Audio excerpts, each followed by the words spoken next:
So now we're still in Spain. We're not going to get off Spain. We do want to do one more thing, and that is this myth of this Andalusian paradise. It's the cover. Actually, it's the title of a book that was written in 2016 by Fernandez Morera, a Cuban-born associate professor at Northwestern University, where he takes this idea that Islam is benign, benevolent, and when it comes into a foreign culture, especially like a European culture like Spain, that it comes in as a benefactor, and the people welcome it with open arms. And their track record is so much better than anything the Christians have done. This has always been, I've always got this in the neck. Adnan Rashid, who is a friend of mine, I've debated him a number of times. He would always use this. In fact, he did his master's thesis. I don't know if he finished it. He was doing his master's thesis on this very area and on this very narrative of a paradise that Islam has brought. And if it's a paradise in Spain, it can be repeated today in the 21st century, is the way they always look at it. So, Thomas, you're going to help us with this because you don't even know who Fernando Morera is. You've not read his book. No. This is a whole different area.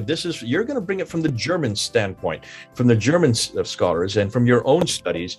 Tell us what really did happen in Spain. Was there a paradise there? Is this something that Muslims can support and defend, or is there another narrative that we need to know about? Yeah, exactly. So that's why I thought it's really important to bring this up, because this myth is really still extremely prevalent. And I myself, I always assumed it to be true because you hear it everywhere, by not just by Muslims, but by like anyone. And that's also how I want to start today, because I have a quote which comes from a paper by the UNESCO. And I just want to read this real quick. So this is from a paper called The Routes of Al-Andalus, Spiritual Convergence and Intercultural Dialogue. And this is done by this panel of intercultural dialogue of the UNESCO. And they write, so this was just not too long ago, within the last decade or so. They wrote, throughout the period of Islamic rule, Al-Andalus was a remarkable example of outstanding model of tolerance. It emerged at the time of the conquest, when the Muslim conquerors undertook to preserve the freedoms of their subjects, protect their fortunes and their property, respect their churches, and ensure their defense. It demonstrates in the clearest possible way the generosity of the conqueror's conduct and policy towards the vanquished in the age of the governors, which resulted in a perfectly harmonious cohabitation and a model of peaceful coexistence between the different races and religions. End quote. Now, anybody with the slightest bit of like understanding of humanity, let's say, will see immediately that this cannot possibly be true. This goes against all human experiences. That like a paradise like this can't even exist, let alone that it did exist in the Middle Ages. Now, what a lot of these proponents of this myth of the Andalusian paradise bring up, and as does this UNESCO paper, are Ibn Rushd and Ibn Maymun, or in the Spanish version, Averroes and Maimonides. These are always the poster children of this tolerant and perfectly open and philosophically inclined Al-Andalus. And I would just want to go real quick over those two people. So first we have Ibn Rushd, or Averroes. He lived from 1126 to 1198. He was a physician, a jurist, and philosopher, and he's called father of European rationalism by many. He's famous in the West mostly for his commentary on Aristotle. But the thing is, while his books really were very popular in Christian Europe, they were burned in Al-Andalus. And he had to go in exile. His writings were banned. His legacy played no role in the Islamic world whatsoever, let alone in Al-Andalus. And his work was only preserved by Jewish and Christian scholars in Europe, because they valued his work. So to bring him as an example of this open culture is really, it proves the opposite. I mean, it proves, yes, there was this guy, he did write an important commentary on Aristotle, which was very, very popular in Europe. But immediately he was ostracized for it. So not a great start. So the second one in our list here, Ibn Maymun. He was a Jewish philosopher, astronomer, and physician. He's one of the foremost rabbinical decisors and philosophers in Jewish history. And again, he had to go in exile. He had to pretend to convert to Islam and was then almost killed for apostasy because the situation in Spain was so bad that he couldn't live there. He then moved to, eventually came to Egypt, where he could live then under or within the Islamic or under Islamic rule, but not in Spain, because Spain was not tolerant enough to tolerate somebody like him. And this persecution of these philosophers was by no means the exception in Muslim Spain. That was the rule. And to underline this, I brought some, again, some quotes. So first of all, while it's true that there was a brief golden era, maybe a few decades under Caliph Yusuf ibn Tashfin at the end of the 11th century, so a very, very brief period, which was actually the time of Averroes and Maimonides. This was a historic outlier, and it did not leave any marks on Andalusian culture. This was, yeah, a few decades max, and then again, then the books were burned, and they were had to leave the country and had to be exiled. Now, the first one was actually tackled this myth that I'm aware of is Ignaz Goldziher. So this myth is actually pretty old, as you can see, because he wrote in 1877 that he wrote a long text called The Spanish Arabs and Islam. And what he does in the text is he distinguishes between Eastern and Western Islam. And he said that in the East, the Abbasids, they were actually patrons of science and started a program to translate Greek scientific texts into Arabic. Whereas in Spain, philosophy was always seen as exotic at best and persecuted at worst. And now I want to quote him real quick. He said, "We are entitled to state that it was the tendency of Eastern Islam in its religious and social institutions to allow the freedom of the mind to prevail beside tradition, whereas the Spanish and Maghribi Arabs, the system, whereas with the Spanish and Maghribi Arabs, the system of religious and social life excluded, at least theoretically, free thinking and allowed no constitutive element beside tradition to prevail or to even exert effective influence." And now I want to again remind people that what we talked about in previous videos, that this Islamic Golden Age in the East, that was mainly a Persian enterprise. And that's what we can see here. That's this sort of this tradition of the East. That was the Persian influence, which was open to scientific endeavors. But further in the West, so in Northern Africa and Spain, this wasn't the case at all. And even other like Muslim historians, they saw it the same way. So I've got another quote here. This is from Al-Makari. He lived from 1577 to 1632, and he was a Muslim historian of Al-Andalus. And he wrote, "Philosophy is a science hated in Spain, which can be studied only in secrecy, just as works on it can be kept only in secrecy. The Andalusians industriously and successfully pursue all the branches of science, except natural philosophy and astronomy." So basically the other branches of science back then, that would have been medicine and mathematics potentially, but I think that's pretty much it, right? So no natural philosophy, no astronomy. No. Although these two disciplines were studiously patronized by the upper classes, the scholars did not dare to expose them overtly for fear of the multitude. Had anyone been reputed to deliver lectures on philosophy or to study astronomy, the multitude would have instantly branded him indelibly as an infidel. He ran the risk of being beaten in the streets and having his house set on fire. Perhaps the Sultan himself, in order to gain popular favor, would have condemned the poor philosopher to death or ordered his book on philosophy to be burned. So that's what the Muslim historian of the 16th and 17th century wrote about Al-Andalus. And what we can see there in Al-Andalus is that the particularly rigid Maliki school of jurisprudence was dominant, which has a fixation on tradition and law and has no room for free thought whatsoever. Study of the books of jurisprudence was even more important than the study of the Quran or the Hadith.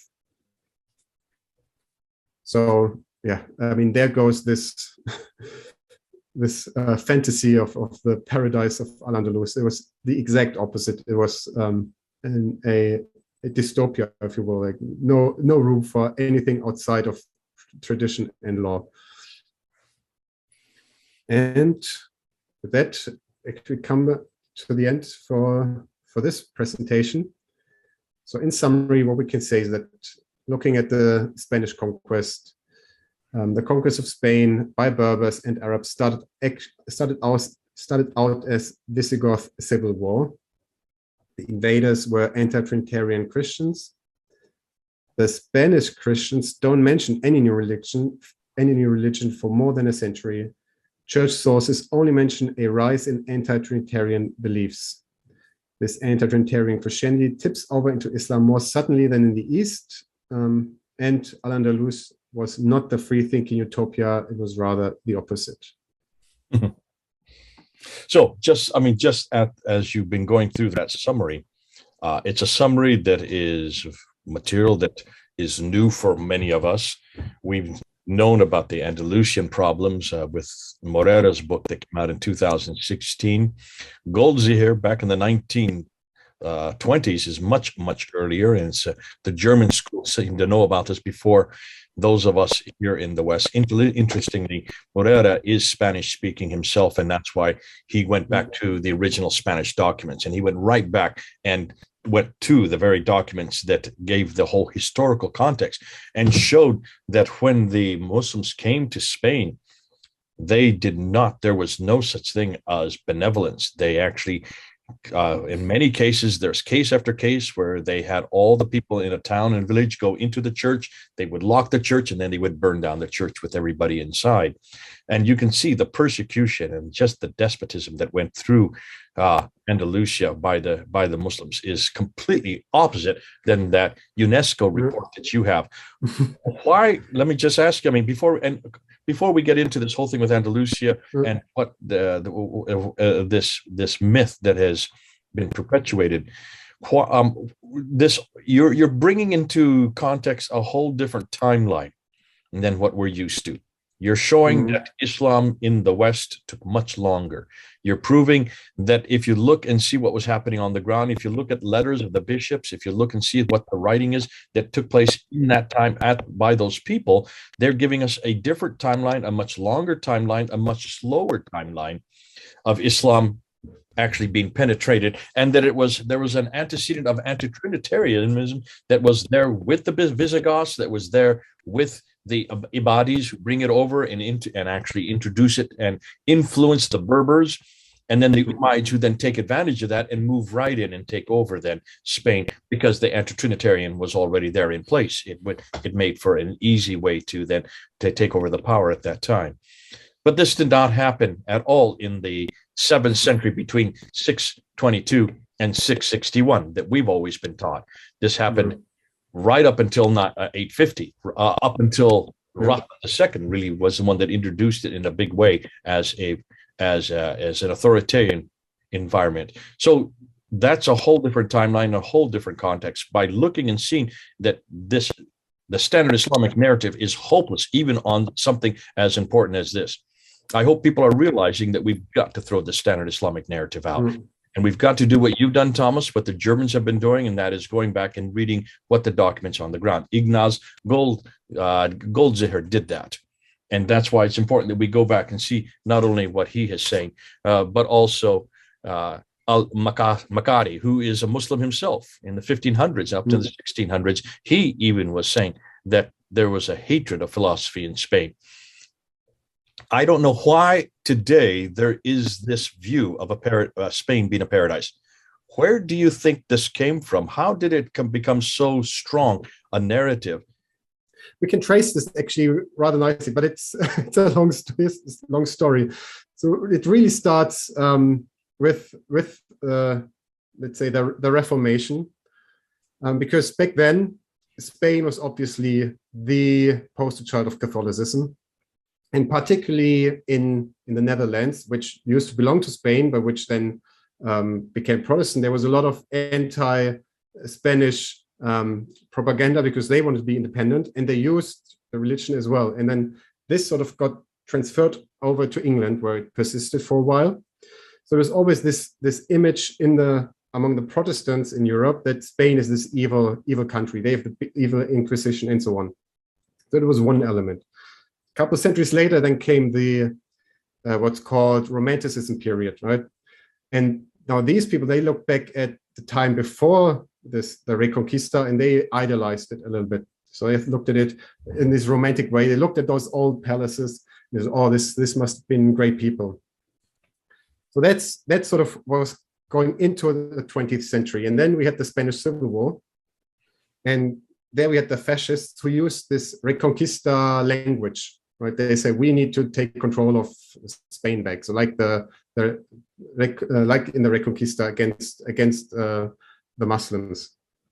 So now our new enemy are the communists, more or less. And then the left side, they took also this narrative, and they then identified with the Muslims. They said, okay, now these are the new conquistadors, and now we are the new Muslims. So and the left, they were the intellectual elites. They were in the universities already in the 1930s. And this is really, they've just swallowed this. And it's not even that they necessarily fabricated history, but now they have a confirmation bias, right? So they identify with the Muslims against the people who are reconquering Spain. And they can find it in history in those writings from the Dutch and from the British.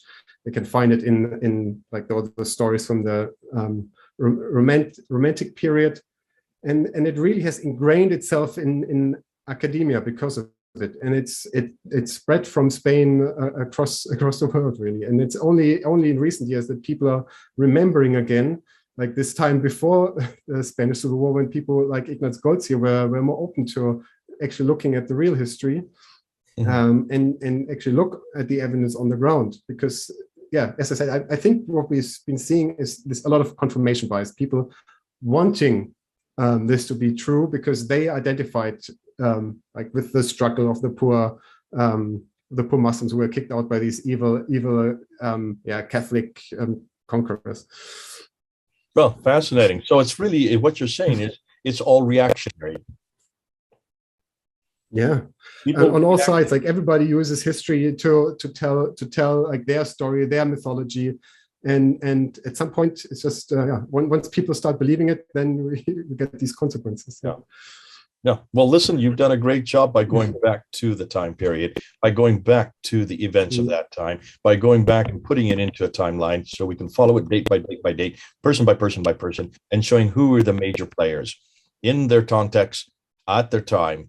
And that helps us because we've always want to see what history tell us, not what a reactionary group tell us, or what European academics are telling us, or even what Muslims now have taken and are running with. And as a result, it's good to be able to reassess and realize much of the history took much, much longer, did not come. What we've been told that everything that Islam was and became and is still today happened in a 22-year period from 610 to 632. The politicization and everything that happened with the civil wars and all the rest, that happened a little bit more.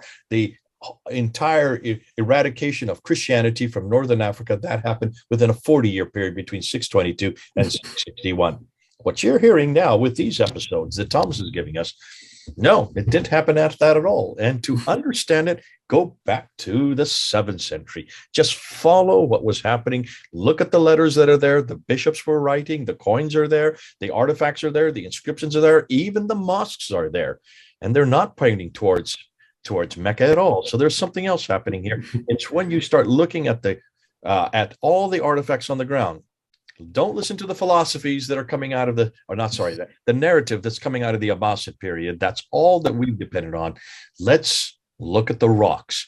And if we're not going to cry out, the rocks are going to cry out for us. God bless you. Thank you so much, Thomas. This has been a good series of episodes. It's a great way to wake people up. We're going to get some reactions. Certainly the Muslims are going to react to this. They won't like it. So you'll be ready with pen and paper to write your notes down, and we'll probably come back to answer some of the best questions. Please do get your questions down so we can hear them, and also to help you out, because that's what we want to do. Make sure that you see not what happened from what the Abbasids have been telling us. That's the Islam of faith. We want to know the Islam of history. And to understand the Islam of history, you need to go back to the historical record. Thanks so much, Thomas. God bless you. This is Jake. Thank you. And Thomas. Over and out.